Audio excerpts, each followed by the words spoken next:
அதேபோல் 18ஆம் நூற்றாண்டு காலத்தில் ஆங்கிலேயர் எதிர்த்து போராடின தீரன் சின்னமலையுடைய போர்ப்படையிலும் ஒற்றற்படையிலும் தளபதியாக பணிபுரிந்து ஆங்கிலேயர்களால் சுட்டுக் கொல்லப்பட்ட மாவீரன் பொல்லான்.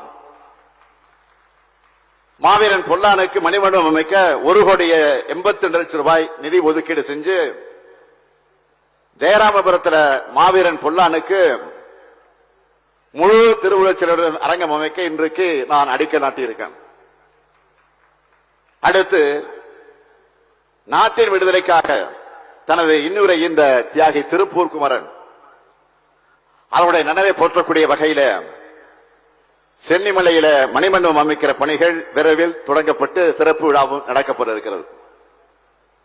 அதேபோல் இந்த ஈரோடு மாவட்டம் சின்னியம்பாளையத்தில் பிறந்து நாட்டு விடுதலைக்காக பாடுபட்டதோடு தன்னுடைய அயராத முயற்சிகளால் பால் உற்பத்தியை பெருக்கி தமிழ்நாட்டுக்கு வெண்மை புரட்சிக்கு வித்திட்ட பால்வள தந்தை எஸ்.கே. பரமசிவன் ஐயா அவர்களுடைய திருவுருவச் சிலை ஈரோடு பால் பண்ணையில நிறுவப்படும் என்பதையும் இந்த நிகழ்ச்சியில் மகிழ்ச்சியோடு நான் தெரிவித்துக் கொள்கிறேன்.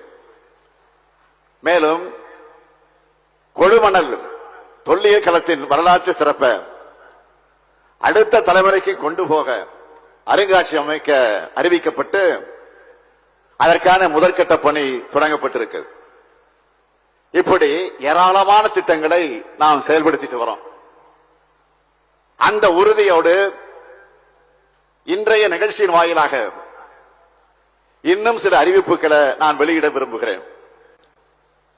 கொடுத்த வாக்குறுதியை நிறைவேற்றுகிற உங்கள் அரசின் முதல் அறிவிப்பாக நான் சொல்வது ஈரோடு மாநகராட்சி அந்தியூர், கோபி, முடக்குறிச்சி, பெருந்துறை போன்ற பகுதிகளில் இருக்கக்கூடிய சாலைகள் 100 கோடி ரூபாய் செலவில் அது மேம்படுத்தப்படும்.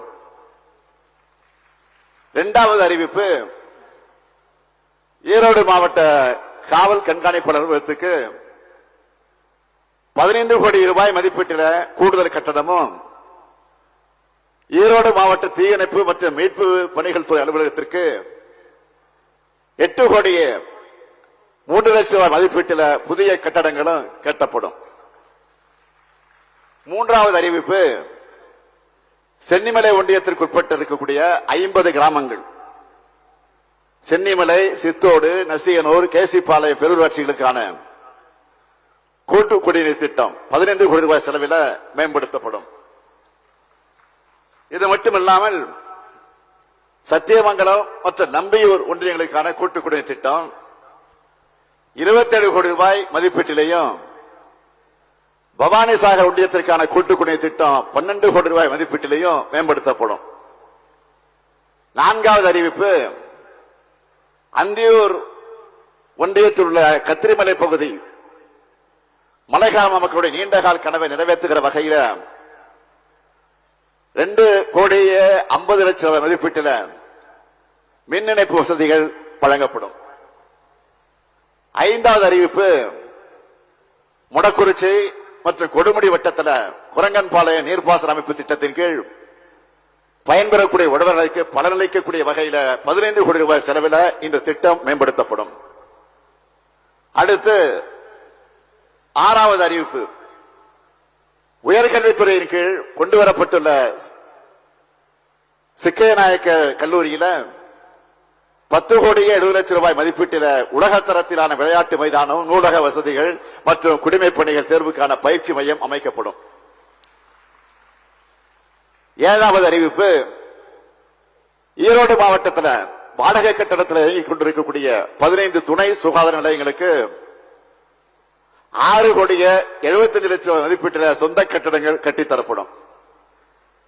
எட்டாவது அறிவிப்பு, பவானியில் உள்ள சங்கமேஸ்வரர் திருக்கோயில், கொடுமுடியில் உள்ள மகடேஸ்வரர் திருக்கோயில் மற்றும் வீரநாராயண பெருமாள் திருக்கோயில் பக்தர்களுக்கான வசதிகள் 10 கோடி ரூபாய் செலவில் அமைத்து தரப்படும்.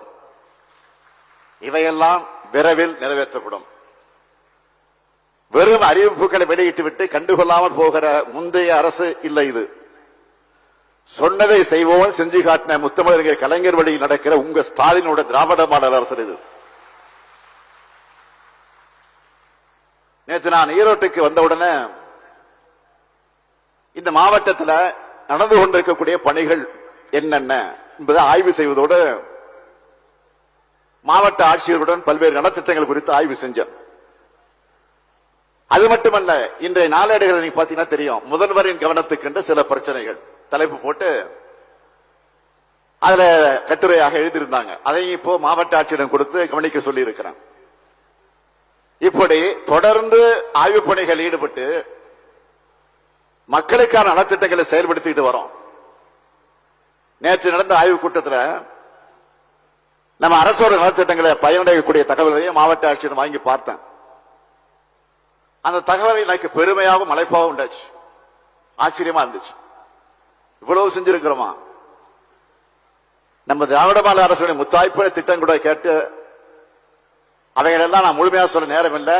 டேட்டாவோட மட்டும் சுருக்கமா உங்ககிட்ட நான் பகிர்ந்துக்க விரும்புகிறேன்.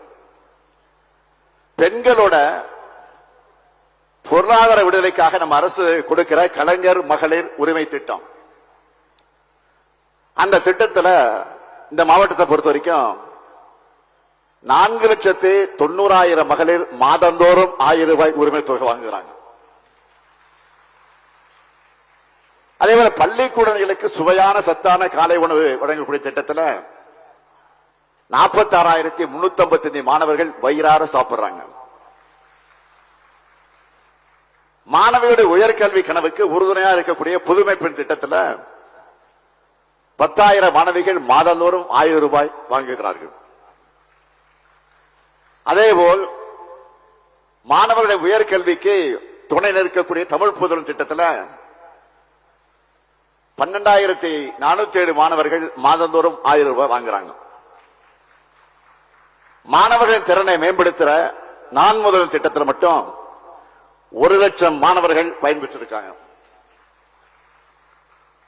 கடந்த 3 ஆண்டுகள்ல 67 வேலைவாய்ப்பு முகாம்கள் நடத்தப்பட்டு பல்வேறு நிறுவனங்கள் மூலமாக இதுவரை 7,630 நபர்களுக்கு வேலைவாய்ப்புகள் கிடைச்சிருக்கு. நேற்று நான் மக்களை தேடிய மருத்துவ திட்டத்தில் 2 கோடியாவது பயன்களுக்கு மருந்து பெட்டகம் வழங்கினேன். அந்த திட்டத்தின் மூலம் இந்த மாவட்டத்தில் மட்டும் 6 லட்சம் பேருக்கு சிகிச்சை அளிக்கப்பட்டிருக்கு. அது மட்டுமல்ல, மாவட்டம் முழுவதும் 39,762 பேருக்கு வீட்டுமனை பட்டாக்கள் வழங்கப்பட்டிருக்கு. அண்ணல் அம்பேத்கர் தொழில் முன்னோடிகள் திட்டத்தில் 1,528 பேருக்கு வங்கி கடன் வழங்கப்பட்டிருக்கு. 78,235 உழவர்களுக்கு 3,484 பயிர்க்கடன், 84 கோடி ரூபாய் பயிர்க்கடன் வழங்கப்பட்டிருக்கு. அடுத்த பட்டியல மாவட்ட உட்கட்டமைப்பு திட்டங்கள். அது என்னன்னு கேட்டீங்கன்னா, நெடுஞ்சாலைத்துறை சார்பில் மட்டும் இதுவரை 80 கிலோமீட்டர் நீளமுள்ள சாலை பணிகள் 1000 கோடி ரூபாய்க்கு மேல் முடிக்கப்பட்டு பயன்பாட்டுக்கு கொண்டு வரப்பட்டிருக்கு. கடந்த 3 ஆண்டுகள்ல 73 பாலங்கள் கட்டக்கூடிய பணிகள் 201 கோடி ரூபாய் மதிப்பீட்டுள்ள தொகையில மேற்கொள்ளப்பட்டு இதுவரை 71 பாலங்கள் கட்டி முடிக்கப்பட்டு பயன்பாட்டுக்கு கொண்டு வரப்பட்டிருக்கு. மீதமுள்ள பணிகளும் நடைபெற்றுக் கொண்டிருக்கிறது. 75 திருக்கோயில்கள் குடமுழுக்கு நடத்தி முடிக்கப்பட்டிருக்கு. இப்படி தொடர் திட்டங்களை தருகிற காரணத்தால் தான் மக்களாகிய நீங்களும் எங்களுக்கு தொடர் வெற்றிகளை தந்து கொண்டிருக்கீங்க.